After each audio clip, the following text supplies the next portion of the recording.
कल अपन ने फ्रैक्शन से रिलेटेड कुछ क्वेश्चन किया था। आज उसका आगे है to convert mixed fraction into improper fraction. मतलब कि कोई भी अगर मिक्स्ड फ्रैक्शन अगर रहता है आपके पास में और उसको इम्प्रॉपर में चेंज करने से रिलेटेड कोई क्वेश्चन आता है तो उसको किस तरीके से सोल्व करेंगे, किस तरीके से उसको इम्प्रॉपर में चेंज किया जाएगा, तो उसके बारे में अपन पढ़ेंगे। सबसे पहले तो to convert mixed fraction into improper fraction. तो ए मिक्स्ड फ्रैक्शन मतलब सबसे पहले अगर अपन देखेंगे मिक्स्ड फ्रैक्शन होता किस तरीके का है। जैसे एग्जांपल के तौर पर अपन देख सकते हैं 3/4 क्या है मिक्स्ड फ्रैक्शन। अब इस मिक्स्ड फ्रैक्शन को मिक्स्ड फ्रैक्शन बनाने के लिए इसके अंदर दो टाइप के नंबर हैं। तो ये फर्स्ट नंबर दे रखा है और ये सेकंड टाइप का नंबर दे रखा है। फर्स्ट नंबर जो है वो आपके पास में क्या है वो नंबर, और जो दूसरा वाला जो नंबर है वो है आपके पास में फ्रैक्शन। फर्स्ट नंबर मतलब जैसे जो 3 है वो क्या है आपके होल नंबर में आता है। जैसे 0 से लेके आगे तक जब तक काउंटिंग चलती है वो सारे कौन से नंबर है वो नंबर है 0 1 2 3 4 5 6 7 8 जो भी है आगे काउंटिंग वो पूरी किसके अंदर आती है आपके होल नंबर के अंदर आती है। और फ्रैक्शन के अंदर क्या होता है p/q फॉर्म के अंदर नंबर होते हैं। जैसे 1/4 हो गया 2/4 हो गया 3/7 7/4 5/6 जो भी हो सकता है ये कोई ना कोई फ्रैक्शन होता है। और फ्रैक्शन हमेशा कौन सा रहेगा पीछे साइड में इम्प्रॉपर फ्रैक्शन ही रहेगा, ध्यान रखना। अगर मिक्स्ड फ्रैक्शन है तो उसके साथ में जो फ्रैक्शन होगा वो कौन सा होगा प्रॉपर फ्रैक्शन होगा, इम्प्रॉपर नहीं होगा। ओनली फॉर प्रॉपर फ्रैक्शन होगा और उससे पहले आपका क्या रहेगा होल नंबर रहेगा। अब इस होल नंबर को इम्प्रॉपर में चेंज करने का तरीका क्या हो सकता है, किस तरीके से उसको चेंज किया जाता है उसको देखना है अपन को। तो सबसे पहले अपन देखते हैं कि एक जो मिक्स्ड फ्रैक्शन होता है वो एक होल नंबर से और एक फ्रैक्शन से जुड़ा हुआ रहता है। जब इन दोनों को जब आपस में प्लस कर दोगे तो ये क्या बनेगा एक मिक्स्ड फ्रैक्शन बनेगा। जैसे अगर अपन देखते हैं कि जैसे एक वो नंबर ले लिया, जैसे एग्जांपल का अपन ने जैसे 7 ले लिया और प्लस अपन ने ले लिया जैसे 2/3, जैसे ये फ्रैक्शन हो गया 7 + 2/3। अब अगर इन दोनों को आपस में अपन जोड़ते हैं तो क्या हो जाएगा 7 2/3। ये क्या हो गया इसका मिक्स्ड फ्रैक्शन हो गया। इसी तरीके से अगर अपन देखते हैं कि अगर अपन को मिक्स्ड को इम्प्रॉपर में चेंज करना है तो किस तरीके से चेंज करेंगे। तो जैसे मैंने एग्जांपल के तौर पे लिया था 3/1/4, इसके अंदर अपने पास वो होल नंबर जो है वो आपको दे रखा है 3 और फ्रैक्शन जो दे रखा है वो दे रखा है आपको 1/4। इससे 1/4 के अंदर जो ऊपर वाला है वो है आपके न्यूमरेटर और जो 4 जो दे रखा है वो आपको दे रखा है डिनोमिनेटर। ध्यान रखना है जो 3 है वो है होल नंबर, 1 है जो है न्यूमरेटर और 4 है जो है अपने पास में डिनोमिनेटर। तो इम्प्रॉपर के अंदर चेंज करने के लिए जो फार्मूला होता है वो क्या दे रखा है आपको इक्वल होल नंबर। तो होल नंबर क्या है अपने पास में 3 है तो लिख दिया 3। फिर उसके बाद फार्मूले में क्या दे रखा है मल्टीप्लाइड बाय डिनोमिनेटर। तो डिनोमिनेटर में क्या दे रखा है 4 दे रखा है तो 4 ब्रैकेट बंद कर दो। उसके बाद प्लस न्यूमरेटर क्या दे रखा है न्यूमरेटर में आपको दे रखा है 1 प्लस 1 कर दो और अपॉन के अंदर दे रखा है डिनोमिनेटर तो वापस आए जो है वो आ जाएगा 4। अब उसके बाद अपन देखते हैं कि 3 4 जा 12 प्लस 1 12 + 1/4 इक्वल 12 + 1 इक्वल 13/4। ये इसका क्या हो गया इम्प्रॉपर फ्रैक्शन हो गया है। मतलब 3/4 को जब अपन इम्प्रॉपर में चेंज करेंगे तो कुछ इस तरीके से अपन को करना पड़ेगा। वापस समझिएगा अपन शुरू से 3/1/4 दे रखा है 3 है जो आपके होल नंबर है 1/4 है जो आपके एक फ्रैक्शन दे रखा है। इसको पूरे को जब आपस में प्लस कर दोगे तो अपन क्या बोलेंगे इसको मिक्स्ड फ्रैक्शन बोलेंगे। अब इसको इम्प्रॉपर में चेंज करने का जो फार्मूला है वो आपको दे रखा है whole number multi denominator plus numerator upon denominator. तो होल नंबर को डिनोमिनेटर से मल्टीप्लाई करना तो 3 × 4 करेंगे तो 3 × 4 किया तो 3 4 जा 12 होता है प्लस 1 का प्लस 1 हो गया और अपॉन 4 का अपॉन 4 हो गया। 12 + 1 क्या होता है 13 होता है और अपॉन 4 का 4 लिख दिया अपन ने। तो 13/4 क्या हो गया एक इम्प्रॉपर फ्रैक्शन है अपने पास में, एक इम्प्रॉपर फ्रैक्शन अपने पास में है। इसी तरीके से अपन देखते हैं कि और भी आगे कई क्वेश्चन है, बहुत से नंबर है जो कि अपन इनको चेंज करना है। जैसे एग्जांपल के तौर पर अपन देख सकते हैं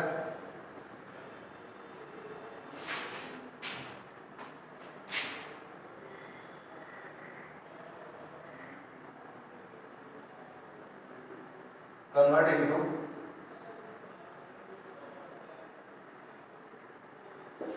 इम्प्रॉपर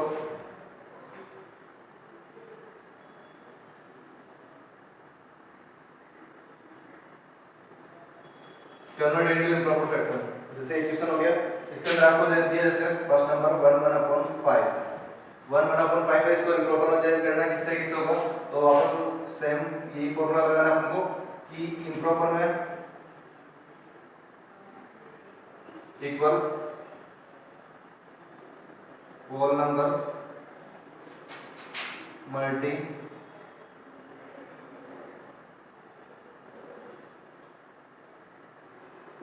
डिनोमिनेटर प्लस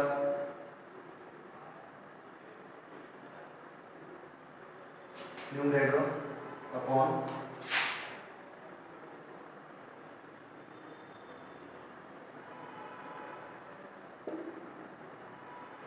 डिनोमिनेटर। तो इसके अंदर अगर अपन देखेंगे तो वॉल नंबर क्या दे रखा है, 1 दे रखा है न्यूमरेटर और डिनोमिनेटर।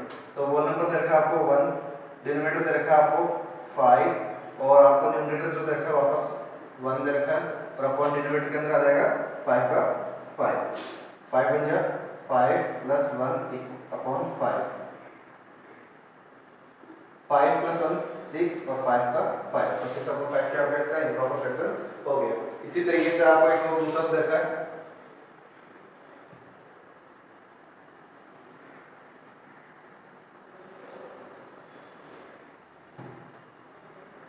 सेकंड दे रखा है आपको 6 अपॉन 3 सॉरी 6 3 अपॉन 4 होगा 3 अपॉन 4। अब अपन देखते हैं कि इसके अंदर होल नंबर दे रखा है 6, न्यूमरेटर दे रखा है 3, डिनोमिनेटर दे रखा है 4। तो होल नंबर है आपके पास में 6 multi 4 plus 3 divide by 4 6 multi 4 6 4 जा 24 प्लस 3 अपॉन 4 24 प्लस 3 27 अपॉन 4 ये इसका आंसर हो गया।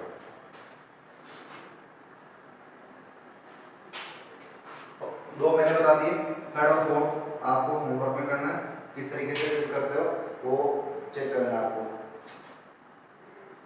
4 6 अपॉन 7 और दूसरा है आपके पास में 2 1 अपॉन 8। इनको आपको सॉल्व करके दिखाना है। जिस तरीके से क्वेश्चन 1 के अंदर मैंने फर्स्ट और सेकंड करके दिखाया वैसे आपको क्वेश्चन नंबर थर्ड और फोर्थ करना है, फॉर्मूला लगाना है आपको और फॉर्मूले वाइज इसको सॉल्व करना है।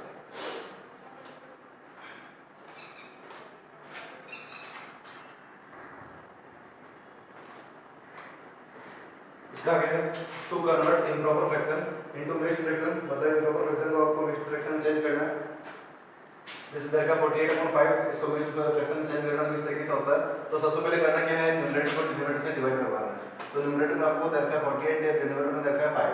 तो किस तरीके से होगा, तो अपन जैसे नॉर्मली अपन डिवाइड करते हैं तो जैसे 48 को अगर 5 से करेंगे तो 5 9 जा 45 और 48 में से 45 में जो माइनस करेंगे तो अपने पास में बचेगा 3। तो अपने पास में ये तो इक्वेशन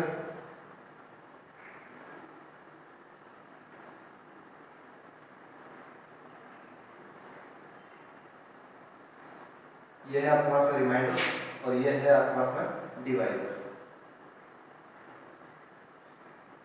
डिवाइजर क्वोशिएंट और रिमाइंडर दे रखा है। अब इन्हीं वैल्यूज को लेके आपको करना है स्वयं जहां पे ये वैल्यूज दे रखी है वहां पे सेट करना है। तो सबसे पहले क्वेश्चन दे रखा है, क्वेश्चन कितना दे रखा है आपके पास में, कितना आया 9, उसका बाद प्लस रिमाइंडर कितना आया आपके पास में 3 तो 3 और डिवाइजर कितना है 5 है तो 5। तो वापस मिल के अपना 9 3/5 ये इसका आंसर हो गया। इस तरीके से आपको सेट करना है। वापस देखेंगे to convert improper fraction into mixed fraction. Improper को मिक्स्ड में चेंज करने के लिए न्यूमरेटर को डिनोमिनेटर से क्या करना है, डिवाइड करवाना है। और उसके बाद जो भी आपके इसके अंदर क्वोशिएंट आता है, रिमाइंडर आता है और डिवाइजर जो रहता है उसको आपको इस वैल्यूज के अंदर सेट करना है। जैसे 48 को जब 5 से किया तो 9 टाइम आया 45 और 48 में से 45 गया तो 3 रिमाइंडर बचा। तो 9 तो गया इसका क्वोशिएंट और 3 हो गया इसका रिमाइंडर और 5 हो गया इसका डिवाइजर। इसी को इसके अंदर वैल्यूज को अंदर सेट करके मैंने 9 3/5 इसका क्या बनाया, नेगेटिव फ्रैक्शन बनाया। ये तो हो गया इसका फर्स्ट एग्जांपल। इसी का एक और क्वेश्चन करवा देता हूं। जैसे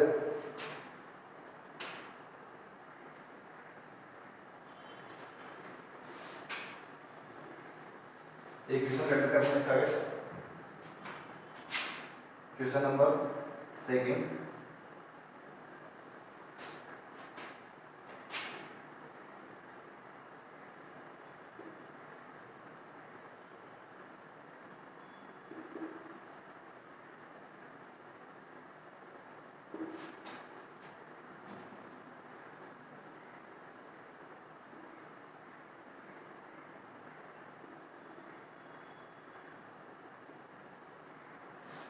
convert each of the following into mixed fraction. जैसे फर्स्ट वाला देखा आपको 58/9 इसको सोल्व करेंगे तो सबसे पहले क्या करना है आपको, न्यूमरेटर को डिनोमिनेटर से आपको डिवाइड करवाना है। तो सबसे पहले जैसे जैसे क्या रखा है वैसे करना है। तो numerator divide by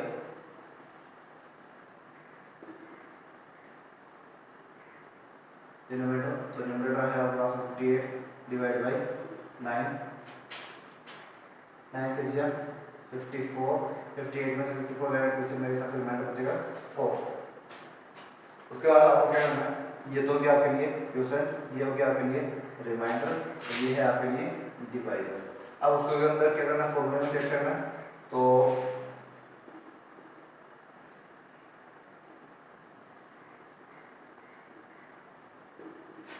next fraction quotient plus remainder divided by divisor. तो इसके अंदर आपके क्वोशिएंट क्या है, आपके पास में क्या आया 6 आया, प्लस रिमाइंडर आपके पास में 4 हो जाता, और डिवाइजर के अंदर आपके पास में 9 है। तो 6 4/9 इसका क्या हो गया, नेक्स्ट फ्रैक्शन हो गया है। इसी तरीके से आपको इसके अंदर आगे भी करना है। जैसे सेकंड नंबर दे रखा है आपको 17/2, थर्ड नंबर आपको दे रखा है जैसे 32/6, और फोर्थ नंबर आपको जो दे रखा है 19/6। ये आपको करके सॉल्व करना है। जिस तरीके से फर्स्ट वाला हुआ है या फिर मैंने एग्जांपल करवाया था, उस तरीके से आपको सेकंड, थर्ड और फोर्थ भी आपको होमवर्क के तौर पे करना है।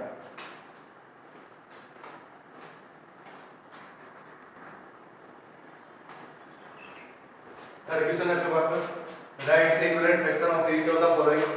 अब इक्विवेलेंट फ्रैक्शन होता क्या है, मतलब कि न्यूमरेटर और डिनोमिनेटर दोनों अलग होंगे लेकिन इनकी वैल्यू जो रहेगी वो हमेशा सेम रहेगी। तो नंबर को चेंज करना है लेकिन वैल्यू सेम रखनी है। तो इस तरीके से करेंगे अपन। तो सबसे पहले अपन देखेंगे जैसे 8/11 दे रखा है, तो 8/11 न्यूमरेटर और डिनोमिनेटर दोनों को सेम नंबर से मल्टीप्लाई करेंगे। तो सेम नंबर से मल्टीप्लाई स्टार्टिंग में ले लो, जैसे 2 ले लेते हैं अपन, तो मल्टीप्लाई 2 इस तरीके से अपन को करना है। तो 8 2 क्या होता है 16, और 11 2 क्या होता है 22। तो 8/11 की वैल्यू और 16/22 की वैल्यू जो रहेगी वो हमेशा सेम रहेगी।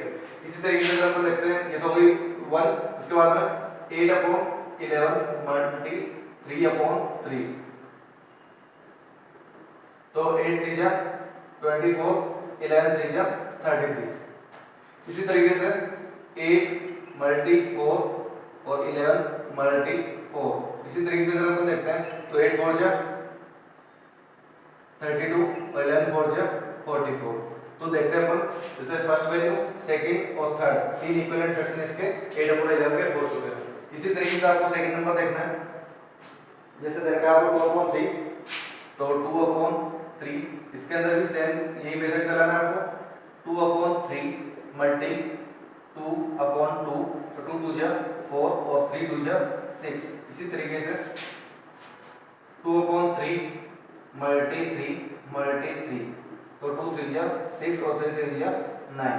इसी तरीके से अगला देखिए अपन, तो 2/3 मल्टी 4 मल्टी 4, तो 2 4 जा 8 और 3 4 जा 12।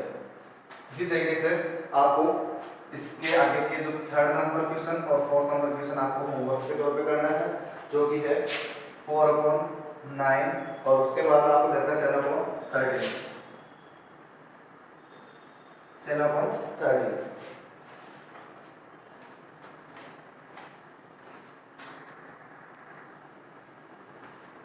अगला है आपके पास to check two equivalent fraction are equal और नॉट। मतलब कि अगर दो इक्विवेलेंट फ्रैक्शन दे रखे हैं और आपको पता करना है कि वो वास्तव में इक्विवेलेंट है या नहीं है, उसका आपको किस तरीके से पता करेंगे। तो उसके लिए अपन क्या करेंगे, let A B and C D, A B और सी डी दो इक्विवेलेंट फ्रैक्शन ले लिया। ए बी एक फ्रैक्शन है, सी डी एक फ्रैक्शन है, ये दोनों आपस में इक्विवेलेंट फ्रैक्शन है, ये जिसके अंदर दे रखा है। लेकिन ये वास्तव में इक्विवेलेंट है या नहीं है उसका पता करने के लिए अपन क्या करेंगे, इसके अंदर जैसे ए बी और इक्वल है सी डी के, ये चीज इसने कह रखी है, लेकिन चेक करना है आपको। तो चेक करने के लिए अपन क्या करेंगे, क्रॉस मल्टीप्लाई करेंगे इनको आपस में, इनको क्रॉस मल्टीप्लाई करेंगे। और क्रॉस मल्टीप्लाई करने पर क्या होगा, जैसे A D equal B C value आपके पास में आनी चाहिए। मतलब कि ए डी की वैल्यू जो है वो बी सी के बराबर में आनी चाहिए। मतलब A multi D equal B multi C होना चाहिए। तो किस तरीके से होगा, अपन इसका एग्जांपल चेक कर लेते हैं। जैसे एग्जांपल के तौर पे है आपके पास में 3/4 इक्वल 6/8, जैसे ये दो इक्विवेलेंट फ्रैक्शन दे रखे हैं। अब वास्तव में ये दोनों इक्विवेलेंट है या नहीं है उसका पता करने के लिए अपन क्या करेंगे, जैसे 3/4 और 6/8 क्रॉस मल्टीप्लाई करना है तो इनको करो क्रॉस मल्टीप्लाई। तो अपन क्या लिखेंगे इधर 3 × 8 इक्वल 6 × 4। 8 से कितना होता है 24 और 6 4 कितना होता है 24। तो इस तरीके से आपको इसके अंदर वैल्यू निकालनी है। तो दोनों जब इक्वल हो जाता है तब आपको मानना है कि ये वास्तव में इक्विवेलेंट फ्रैक्शन है।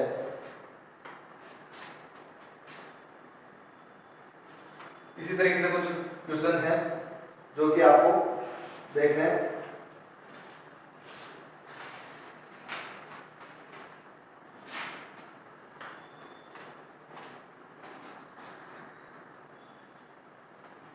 अभी क्वेश्चन नंबर 4 तक जो कि आपको देखना है। जिस तरीके से अपने ये फर्स्ट वाला किया, ये जो एग्जांपल किया था, इसी एग्जांपल के तौर पे आपको इनको सोल्व करना है कि वास्तव में ये इक्विवेलेंट आपस में है या नहीं है। तो इससे रिलेटेड आपको ये क्वेश्चन करना है।